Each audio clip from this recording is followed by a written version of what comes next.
মানুষ বড়ই বিচিত্র প্রাণী। সব সময় লড়াই করতে থাকে, সব সময় চেষ্টা করে যাতে সেই শ্রেষ্ঠ হয়, চেষ্টা করে যাতে তার সামনে সবার মাথা নত হয়। তাই সবার আগে শক্তি অর্জন করার চেষ্টা করে। সে শক্তি অর্জন করেও নেয়, আর তারপর ভয় দেখিয়ে সবাইকে নিজের সামনে নত করে। কিন্তু একটা গুরুত্বপূর্ণ কথা ভুলে যায়, বুঝতেই পারে না। দেখুন, আমি আপনাকে একটা উদাহরণ দিই। আপনি নিশ্চয়ই বৃক্ষ এবং তার ডালপালা দেখেছেন, যা ফলের ভারে নিচু হয়ে যায়।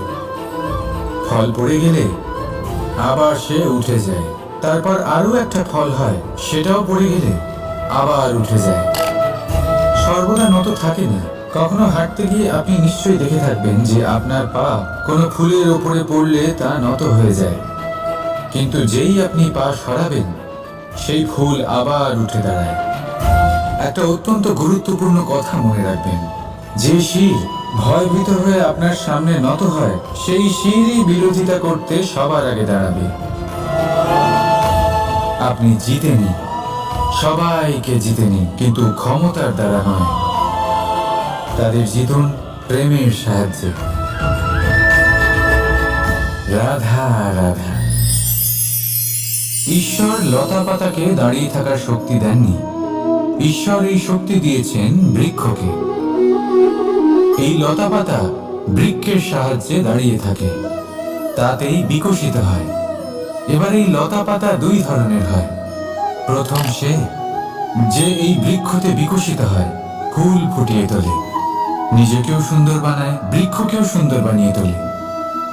দ্বিতীয় সে যে বৃক্ষকে পুরোপুরি শুকিয়ে দেয়, তার প্রাণ শক্তি তার থেকে কেড়ে নেয়, আর শেষে নিজেও ধ্বংস হয়ে যায়।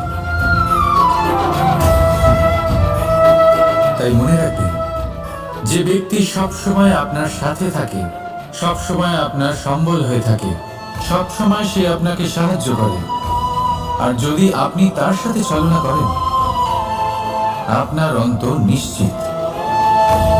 এরকম কখনো করবেন না। সেই ব্যক্তিকে ভালোবাসা দিন, সম্মান দিন, আর আমার সাথে প্রসন্ন হয়ে বলুন, রাধা রাধা।